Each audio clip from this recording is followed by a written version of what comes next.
अ, एक टॉपिक हम पढ़ेंगे और वो लिखा है यहाँ पे कंट्रोल्ड कंबशन क्या होता है। यहाँ पे लिखा है इसने स्टार्टिंग में क्या important concept about controlled combustion क्या होता है। देखिए रेस्पिरेशन जो होता है ये एक बहुत स्लो प्रोसेस होता है, ग्रेजुअल प्रोसेस होता है, एक साथ एनर्जी नहीं मिल जाती, ये हम जानते हैं। तो स्लो बायोलॉजिकल ऑक्सीडेशन जो हो जाती है फूड की उसको हम बोलते हैं रेस्पिरेशन, है ना। जहाँ पे ग्लूकोज करता है रिएक्ट विद ऑक्सीजन, मिलता क्या है water and carbon dioxide, CO2 plus H2, वो हम जानते हैं, प्लस ATP जो असल में हो रहा है ज़रूरत। देखिए बर्निंग क्या होती है, बर्निंग बहुत सडन होती है ना, लेकिन रेस्पिरेशन स्टेप वाइज होती है, ये सडन नहीं होती है। इसको बोलते हैं कंट्रोल्ड कंबशन। क्या बोलते हैं? Controlled combustion. आखिर हो क्या रहा होता है? हो रहा होता है कि जो फूड है, ग्लूकोज है, उधर से जब उसको मिल जाता है क्या, जो ग्लूकोज होता है उसके साथ जब रिएक्ट करता है ऑक्सीजन, तो उधर से एनर्जी बाहर निकल जाती है। वही हमें देखना है वो कैसे क्या हो जाता है। देखिए अनकंट्रोल्ड बर्निंग होती है, लेकिन जो रेस्पिरेशन होती है वो कंट्रोल्ड होती है। बर्निंग में लार्ज हीट होती है रिलीज, है ना, लेकिन रेस्पिरेशन में, यस रेस्पिरेशन में ऑल्सो रिलीज होती है हीट, लेकिन उतनी ज़्यादा नहीं होती है। उसको बोलते हैं रेस्पिरेटरी लॉसेस। क्या बोलते हैं? Respiratory losses. वो आप पढ़ेंगे फुल क्लास 12 में इकोलॉजी में। तो ATP फॉर्मेशन यहाँ पे लेकिन हो जाती है, वो हम जानते हैं, और ये एंजाइम कंट्रोल होता है। हालांकि जो सिंपल बर्निंग होती है वो एंजाइम वहाँ पे इन्वॉल्व नहीं होते, ये इसमें इंपॉर्टेंट है। अब देखिए ये सवाल आमतौर पे आ जाते हैं नीट में। ATP को क्या बोलते हैं हम? Energy currency of cell. Main respiratory substrate क्या होता है? कार्बोहाइड्रेट, है ना। साइट ऑफ ग्लाइकोलाइसिस क्या होती है? जहाँ पे ग्लाइकोलाइसिस हो जाता है, जो हमें आगे पढ़ना है, वो साइटोप्लाज्म में होता है। और साइट ऑफ जो है क्रेब साइकिल क्या होता है? वो होता है इनर माइटोकॉन्ड्रियल मेम्ब्रेन, वो हम पढ़ेंगे इंशाल्लाह। रेस्पिरेशन निकालती है क्या? Energy in a step wise manner, ना कि सडन, है ना, वो समझना है। सडन बर्स्ट ऑफ एनर्जी नहीं निकलती है, बल्कि enzyme control step wise manner में एनर्जी निकल जाती है। Ultimate source of food is what? Photosynthesis. Only chlorophyll containing cells जो है वो फोटोसिंथेसाइज करती है, बाकी जो प्लांट सेल्स होती है वो फोटोसिंथेसाइज नहीं करती है। हर प्लांट सेल नहीं करती है फोटोसिंथेसाइज। ओनली क्लोरोफिल कंटेनिंग, आमतौर पे वो कहाँ होता है? होता है ना आमतौर पे लीफ में ही होता है। अगर फॉर एग्जाम्पल फोटोसिंथेटिक स्टेम में, तो उस स्टेम में भी क्या होगा? क्लोरोफिल, तब जाके वो कर पाएगा, वो ग्रीन स्टेम होगा आमतौर पे।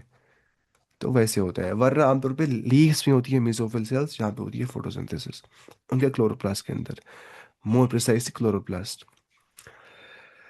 रेस्पिरेशन जो है वो होती है साइटोप्लाज्म में भी और माइटोकॉन्ड्रिया में भी। रेस्पिरेशन साइटोप्लाज्म में इस एतबार से हो जाती है कि वहाँ पे हो जाता है ग्लाइकोलाइसिस, और माइटोकॉन्ड्रिया में हो जाता है क्रेब साइकिल, जो कि दो प्रोसेसेस होते हैं, क्रेब साइकिल और ग्लाइकोलाइसिस। ये हमें सब पढ़ना, यहाँ छोड़िए।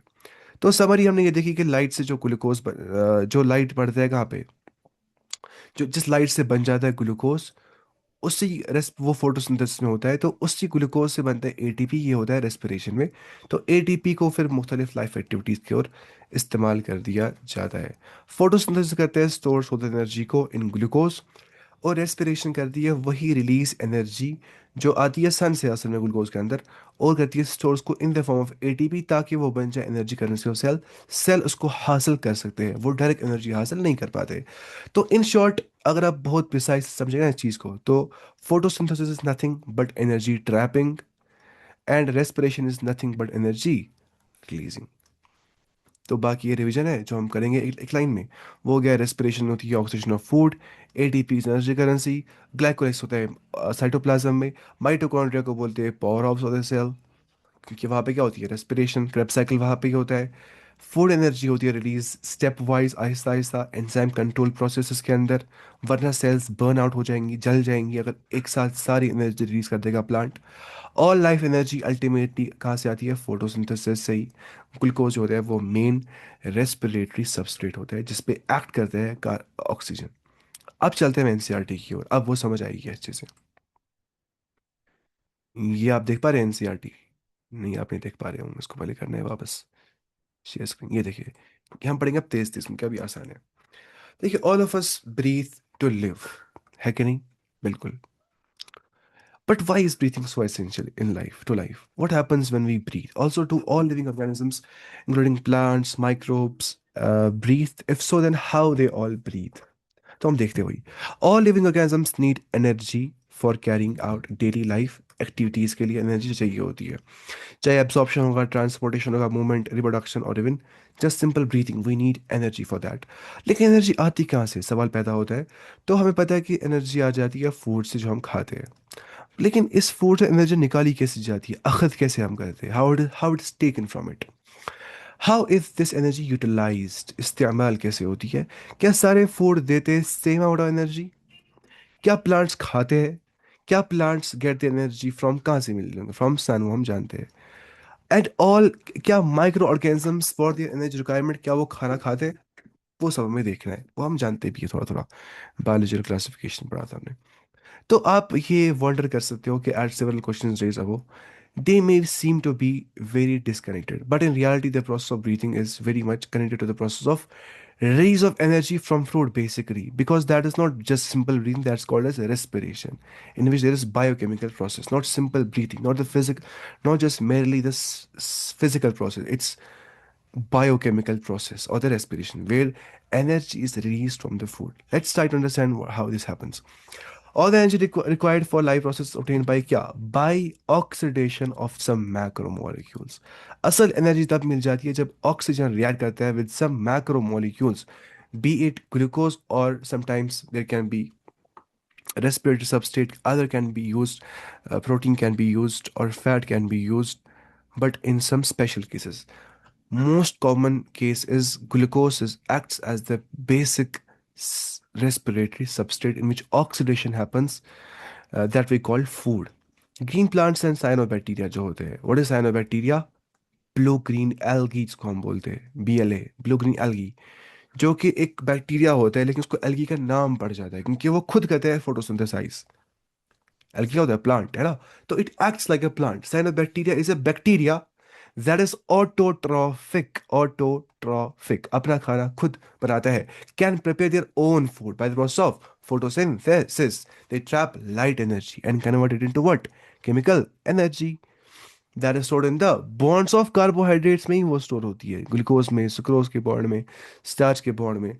We must remember that in green plants too, green plants may be, ठीक है, not all cells in green plants और नॉट ऑल टिश्यूज और all organs photosynthesize, only those cells और दो टिश्यूज और those organs in the plant photosynthesize that consist of what, chloroplast जहाँ पे होता है, या chlorophyll pigment, that are most often located in what, in the superficial layer, जो ऊपर ऊपर से होती है, यानी कि जो असल में किस में होता है, प्लांट के लीफ के अंदर, जो कहते हैं फोटोसिंथेसिस। इसलिए होता है ना, बच्चे ने बोले थे लीफ क्या होता है, किचन ऑफ द प्लांट, खाना वहां बन जाता है।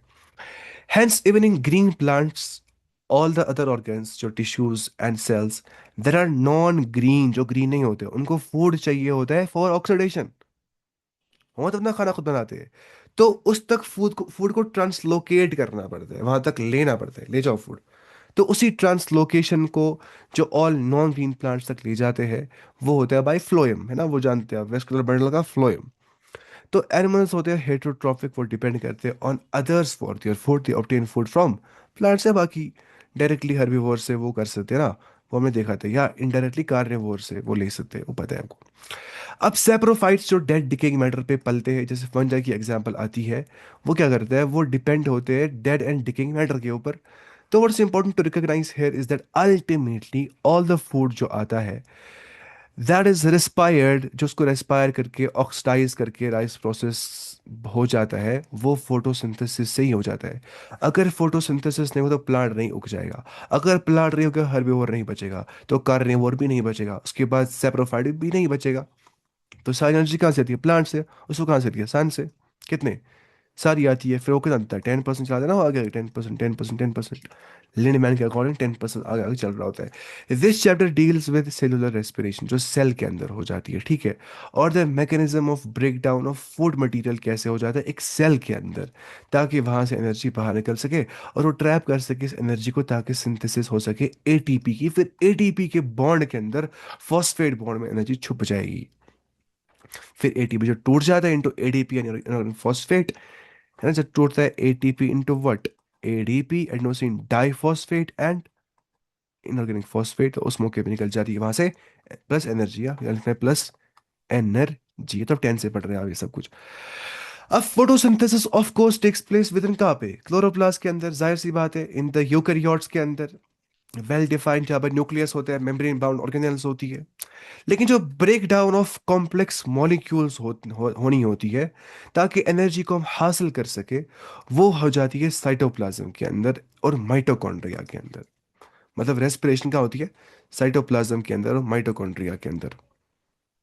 अच्छी वाला पॉइंट। आप शायद क्लास में कल आई थी, मैंने इसलिए कल परसों मैंने कहा था इसके बारे में। देखिए, एटीपी के अंदर ये लोग अपनी एनर्जी स्टोर करते हैं, प्लांट। ये प्लांट है, मानिए PRANT, ये करता है एटीपी के अंदर अपनी एनर्जी स्टोर। एटीपी क्या होता है, एडेनोसिन ट्राई, अगर आपको समझ नहीं आएगा ये चीज, तो मैंने कल पढ़ाया था इसका फुल स्ट्रक्चर। एडेनोसिन यहाँ पे होती है क्या, शुगर, सॉरी ये ना, ये नाइट्रोजनस बेस। ट्राई फॉस्फेट, जो यहाँ पे फॉस्फेट ग्रुप होता है, तो उसके साथ जब एडेनोसिन मिल जाता है, जो कि नाइट्रोजनस बेस प्लस शुगर होता है यहाँ पे, 5 कार्बन का पेंटोज शुगर। आपको समझ नहीं आ रहा है, बता, मैंने कहा था कल ये। तो इन शॉर्ट एटीपी के अंदर जो ट्राई फॉस्फेट, 3 फॉस्फेट बॉन्ड्स होते हैं, मैंने वो कल दिखाए थे, उनमें होती है छुपी हुई। तो वहां से फिर एक बॉन्ड, जो टर्मिनल बॉन्ड होता है, टर्मिनल बॉन्ड जो होते हैं एंड पे बॉन्ड प्रेजेंट, वो टूट जाता है, वहां से बाहर निकल जाती है एनर्जी। तो उस एतबार से प्लांट्स अपनी एनर्जी ले जाते हैं।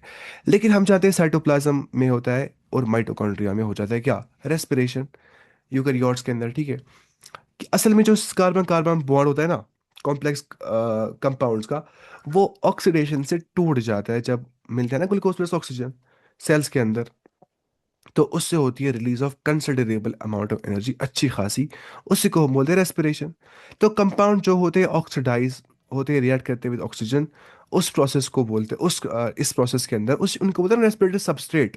सबस्ट्रेट मतलब जो रिएक्ट कर देता है विद समथिंग और फिर चलता है आगे, बनता है प्रोडक्ट। यूजुअली कार्बोहाइड्रेट जो होता है उसको किया जाता है ऑक्सीडाइज, उसको होता है प्लस ऑक्सीजन, है ना, ग्लूकोज प्लस ऑक्सीजन, निकल जाती है एनर्जी। लेकिन प्रोटीन्स जो होते हैं, glucose is also what, a carbohydrate, you know that in the biomolecules, you have read this chapter, red these all basic things. लेकिन जो प्रोटीन्स और फैट्स और इवन ऑर्गेनिक एसिड्स होते हैं, उनको भी हो सकती है ऑक्सीडेशन, वो भी रिएक्ट कर सकते हैं विद ऑक्सीजन। उनको इस्तेमाल कर दिया जा सकता है एज रेस्पिरेटरी सबस्ट्रेट कुछ प्लांट्स के अंदर, लेकिन वो टेम्परेरी रेस्पिरेटरी सबस्ट्रेट होते हैं। अंडर कुछ कंडीशंस, कुछ स्पेशल कंडीशंस में प्रोटीन्स भी और फैट्स भी और ऑर्गेनिक एसिड्स भी ऑक्सीडाइज्ड हो सकते हैं। लेकिन दौरान oxidation within a cell जो है, all energy contained in respiratory substrate जो होती है, सारी की सारी एनर्जी ड्यूरिंग ऑक्सीडेशन रिलीज नहीं हो जाती है एक सेल के अंदर या सिंगल स्टेप के अंदर, ऐसा नहीं हो जाता है। ये एक series of slow step wise reactions में gradually, Aahista Aahista, slowly and study हो रहा होता है। इसको एंजाइम कंट्रोल करते हैं, इसको बोलते हैं इट्स एंजाइम कंट्रोल रिएक्शन, मतलब रेस्पिरेशन। और ट्रैप की जाती है केमिकल एनर्जी आखिरकार एटीपी की फॉर्म में, जो कि एनर्जी करेंसी होती है। तो ये इंपॉर्टेंट है टू अंडरस्टैंड, एनर्जी जो रिलीज हो जाती है by oxidation of food, whether carbohydrate or sometimes other respiratory substance can be present, like protein or nucleic protein or organic acid or what, और फैट। तो उस मौके पे रेस्पिरे, ठीक है, in is not or rather cannot be directly but used to synthesise ATP. ध्यान से बात सुनिए,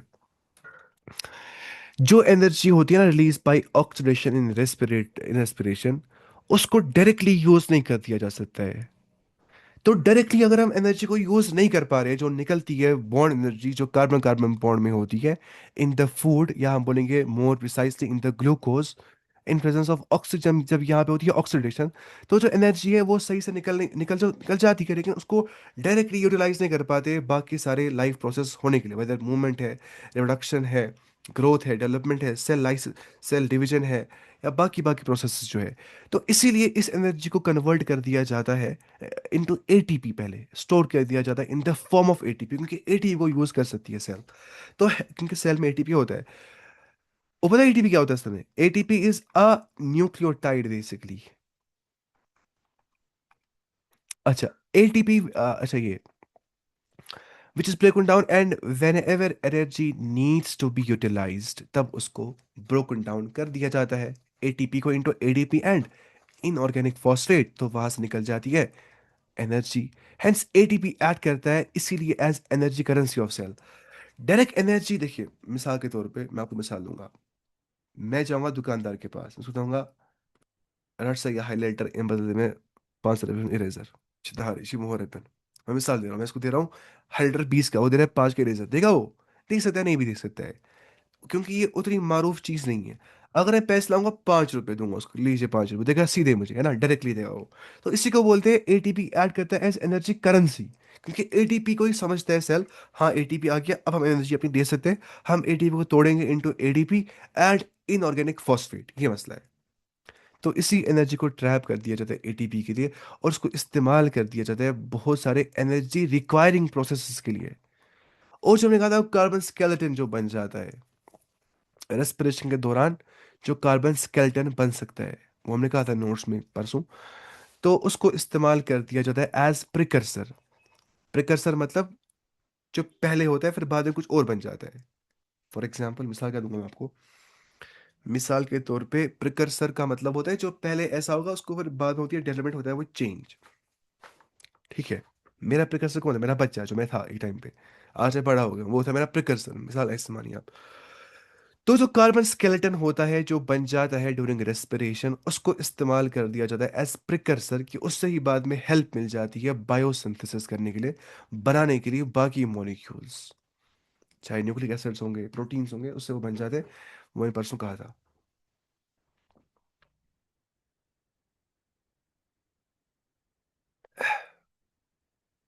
पानी पीना जरूरी है, मैं थोड़ा बीमार हो गया हूँ।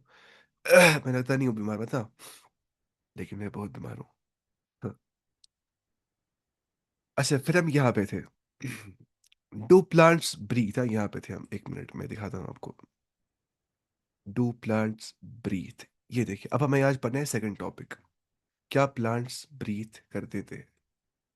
ठीक है, मुझे लगता है आप शायद इसी पे टॉपिक पे ही, नहीं नहीं नहीं, यहाँ पे शेयर करना है इसको, हाँ हो गया आप। देखिए विदाउट नोट्स एनसीईआरटी थोड़ी कॉम्पैक्ट लिखी होती है, इसलिए मैं नोट्स बना रहा हूँ इसके आजकल। तो इससे आप पढ़ सकते हैं, इसके बाहर नीट में कुछ भी नहीं आ सकता, इम्पॉसिबल। इन नोट्स के बाहर कुछ भी नहीं।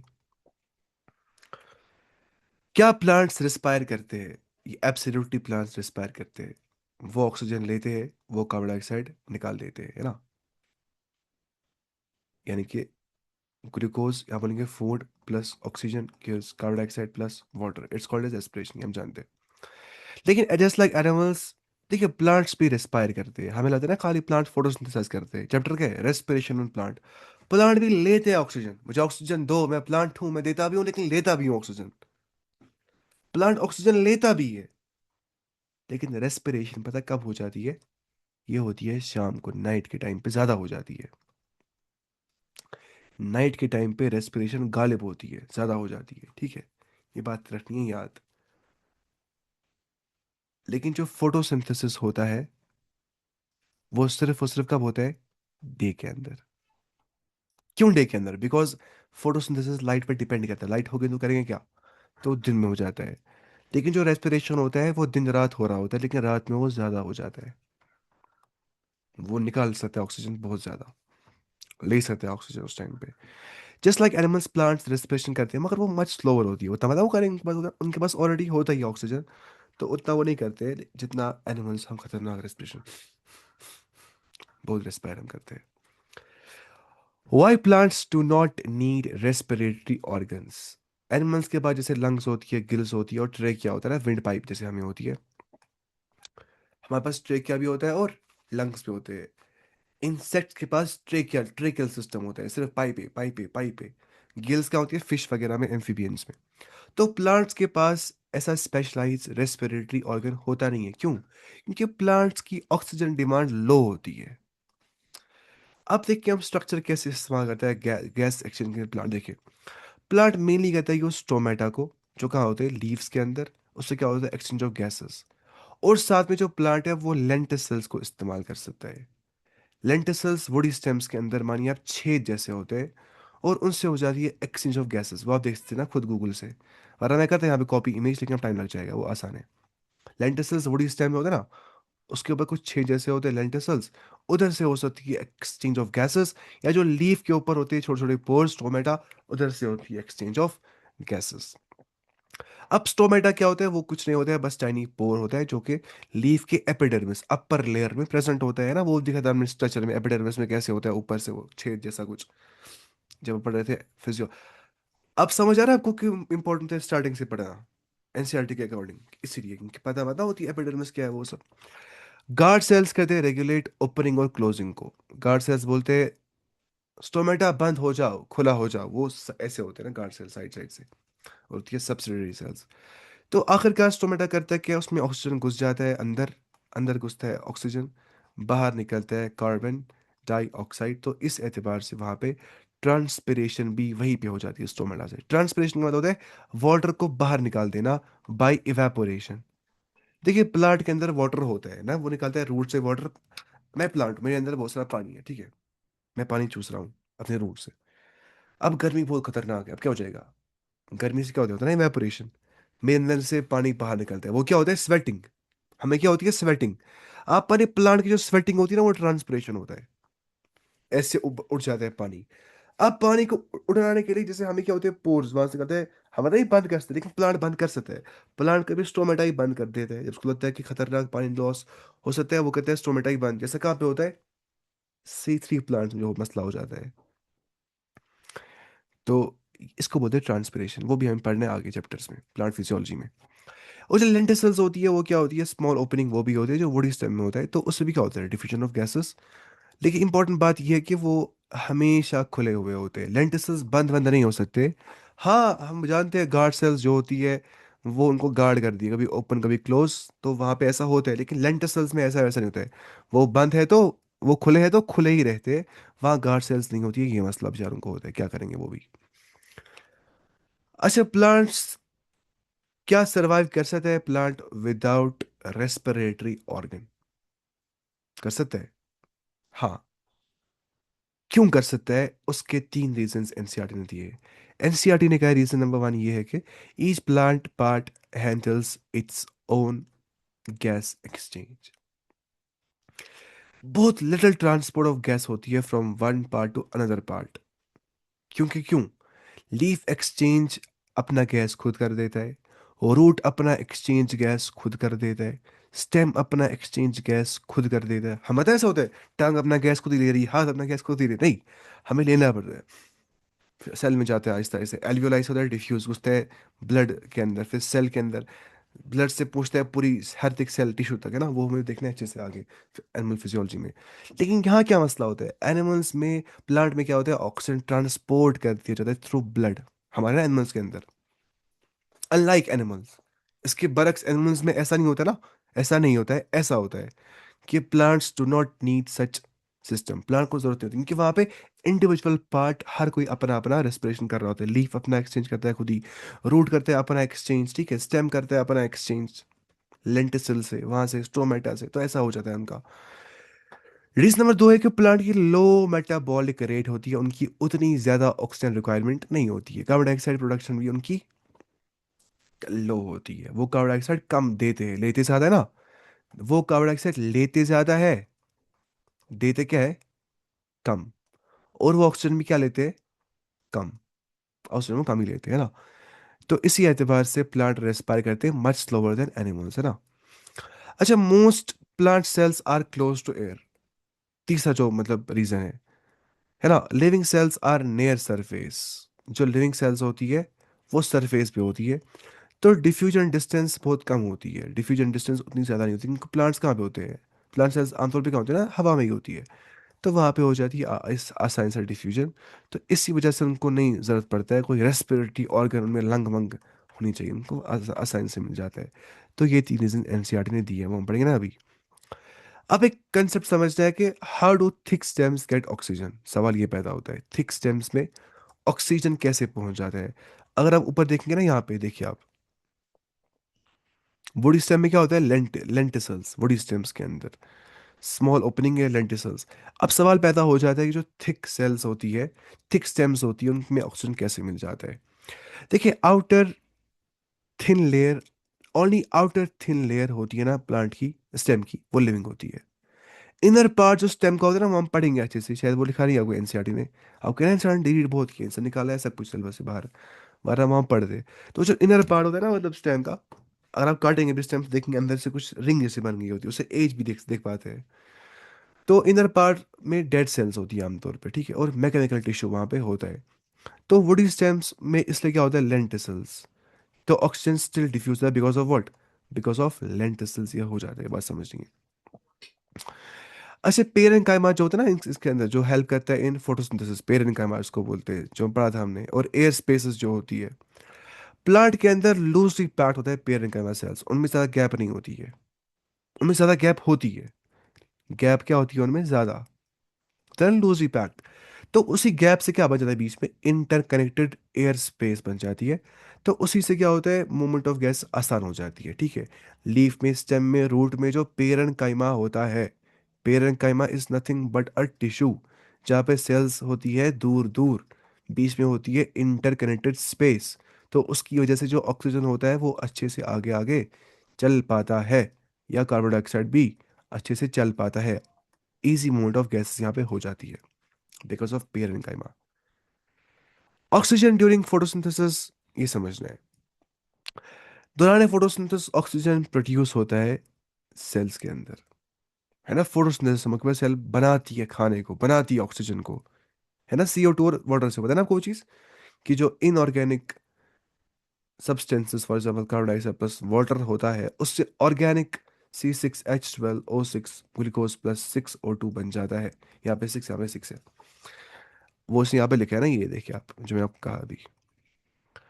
तो फोटोसिंथेसिस, फोटोसिंथेसाइजिंग जो सेल्स होती है, जो फोटोसिंथेसिस करती है, इसलिए उनको फेस नहीं होती है शॉर्टेज ऑफ ऑक्सीजन। वो बोलते हैं अरे हम ही बनाते हैं ऑक्सीजन, हमें क्या होगी शॉर्टेज उसकी, हमें चाहिए ही नहीं लंग्स वंग्स, हमें हम ही बनाते हैं ऑक्सीजन, क्या टेंशन है भाई।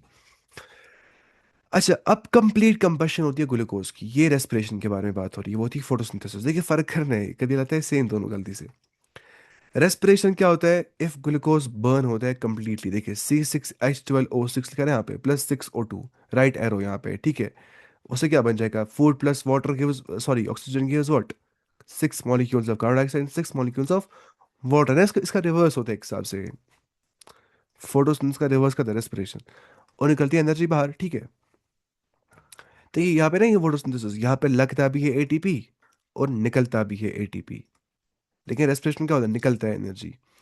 तो ह्यूज एनर्जी निकल जाती है एज हीट यहाँ पे। अब most heat would be wasted, तो सेल्स डैमेज हो सकती थी, इसलिए सेल्स नहीं करती है ऑक्सीडाइज ग्लूकोज को एक ही स्टेप के अंदर। यहाँ पे लंबे स्टेप्स होते हैं, उनको हम बोलेंगे ग्लाइकोलाइसिस में, हम वो पढ़ेंगे अच्छे से। तो स्टेप वाइज ऑक्सीडेशन यहाँ पे हो जाती है, this is the main important point you need to learn right now, कि स्टेप वाइज ऑक्सीडेशन यहाँ पे हो जाती है, कि रेस्पिरेशन के अंदर सेल्स ब्रेक करते हैं ग्लूकोज को आहिस्ता आहिस्ता इन मल्टीपल एंजाइम कंट्रोल स्टेप्स। हम लाख बार ये चीज़ बोल रहे हैं ऑलरेडी। कंट्रोल एनर्जी वहाँ से निकल जाती है बाहर, और साथ में इतना ही नहीं बल्कि एफिशिएंट ATP सिंथेसिस भी हो जाती है, और लीस्ट या लेस हीट लॉस हो जाती है। तो इसी को बोलते हैं बेसिस ऑफ सेलुलर रेस्पिरेशन, की यहाँ पे स्टेप वाइज ऑक्सीडेशन हो जाती है, ना कि एब्रप्ट ऑक्सीडेशन, ठीक है। अब ATP कपलिंग यहाँ पे हो जाती है। ATP कपलिंग का मतलब क्या होता है, ATP कपलिंग का मतलब होता है जब एनर्जी रिलीज होती है during small steps in trapped ATP। देखिए ATP स्टोर करता है यूजेबल केमिकल एनर्जी को, यूजेबल केमिकल एनर्जी को। ATP बनता कैसे, ATP बनता है जब ADP, एडेनोसिन डाइफॉस्फेट, जब इनऑर्गेनिक फॉस्फेट के साथ मिल जाता है, और थोड़ी एनर्जी लग जाती है, क्योंकि बॉन्ड फॉर्मेशन करनी होती है, एनर्जी लग भी जाती है, निकलती नहीं है बल्कि लग जाती है एनर्जी। इसको बोलते हैं ना एंडोथर्मिक रिएक्शन, जहाँ में एनर्जी लग जाती है, तब जाके बनता है एडेनोसिन ट्राइफॉस्फेट।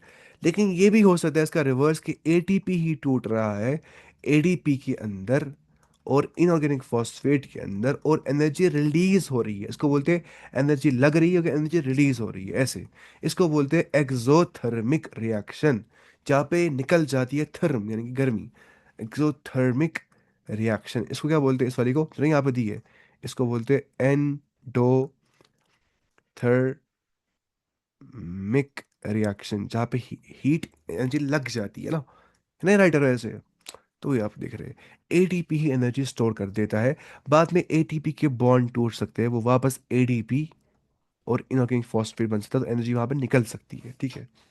इसको करती है सेल क्या फिर, यूटिलाइज। अच्छा, प्रोडक्ट्स क्या होते हैं रेस्पिरेशन के? दौरान रेस्पिरेशन क्या होते हैं, ऑक्सीजन को यूज कर दिया जाता है for the oxidation of respiratory substrate.